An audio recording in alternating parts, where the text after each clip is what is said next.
Welcome to TG24 TV. నేను Sumalatha. Chevella bus ప్రమాదంలో మృతి చెందిన వారి ఆత్మకు శాంతి చేకూరాలని పెద్దేమూల్ గ్రామ యువత ఆధ్వర్యంలో స్థానిక హనుమాన్ దేవాలయం దగ్గర నుండి బస్టాండ్ వరకు కొవ్వొత్తి ర్యాలీ నిర్వహించి మౌనం పాటించారు. అనంతరం యువకులు మాట్లాడుతూ పెద్దేమూల్ తాండూర్ రహదారి నిర్మాణం చేపట్టాలని నిరసన తెలిపారు.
హైదరాబాద్ వెళ్తున్నటువంటి బస్సు మన్నెగూడ చేవెళ్ళ మధ్యలో గిరిజాగూడ దగ్గర ఎదురుగా వస్తున్నటువంటి టిప్పర్ను ఢీకొని అందులో 19 మంది దుర్మరణం పాలయ్యారు. ఇంకా కొంతమంది హాస్పిటల్లో ట్రీట్మెంట్ పొందుతున్నారు. మరి తాండూరుకు చెందినటువంటి 13 మంది మృతి చెందడం జరిగింది. చాలా బాధాకరమైన విషయం. ఎవరు కూడా వాళ్ళ ఉన్నతమైన చదువులు చదువుకోవడానికి, జాబులు చేయడానికి, వాళ్ళు ఇంకొక అక్కడ సెటిల్ అయి ఉన్న వాళ్ళు అక్కడికి వెళ్ళడానికి అనుకోకుండా మార్నింగ్ నుంచి బయలుదేరడం జరిగింది. అనుకోకుండా దురదృష్టవశాత్తు ప్రమాదం వాళ్ళని వెంబడించి వాళ్ళ ప్రమాదంలో దుర్మరణం పాలయ్యారు. ఒకే కుటుంబానికి చెందినటువంటి 3 అక్క చెల్లెలను మృతి చెందడం ఎంతో బాధాకరమైన విషయం. మనం ఏం చేసినా వారు రుణం తీర్చుకోలేదు. అందుకే ఈరోజు వారికి సంఘీభావంగా మన పెద్దేమూల్ యువత అందరి ఆధ్వర్యంలో వారికి సంఘీభావంగా క్యాండిల్ ర్యాలీని శాంతియుతంగా క్యాండిల్ ర్యాలీని చేయడం జరిగింది. వారి ఆత్మకు శాంతి చేకూర్చాలని ఆ భగవంతుని కోరుకుంటూ వారి కుటుంబ సభ్యులకు ఆ దేవుడు మనోధైర్యాన్ని కలిగించాలని కోరుకుంటూ తెలుగు తీసుకుంటున్నాను. ఏంటంటే ఈ మన తాండూరు సంగారెడ్డి ప్రధాన జాతీయ రహదారి ఏదైతే ఉందో ఇది ఆల్రెడీ నేషనల్ హైవే మంజూరు కావడం జరిగింది.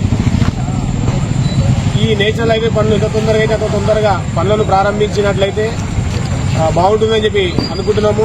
అలాగే తాండూరు నుంచి పెద్దేమూల్ వరకు రోడ్డు అధ్వానంగా తయారైంది. ఎక్కడ చూస్తే అక్కడ గుంటలు, రోజు ఒక యాక్సిడెంట్, రోజు ఒకరు పేపర్లు వస్తున్నారు. కాబట్టి ఇక్కడ ఉన్నటువంటి లీడర్లు కూడా అందరూ పట్టించుకొని మన ముఖ్యమంత్రి గారిది సొంత జిల్లా మన సొంత జిల్లానే కాబట్టి మన సొంత జిల్లా నుంచి ముఖ్యమంత్రి గారి నాయకత్వం వహిస్తుంది. కాబట్టి ఈ లోకల్ లీడర్లు అందరూ ముఖ్యమంత్రి గారి దృష్టికి తీసుకెళ్లి మన యొక్క నియోజకవర్గానికి కావాల్సినటువంటి రోడ్ల గురించి, అభివృద్ధి గురించి కావాల్సిన నిధులు తీసుకొని వచ్చి అధిక మొత్తం నిధులు తీసుకొని వచ్చి రోడ్లను డెవలప్ చేయవలసిందిగా కోరుతున్నాము.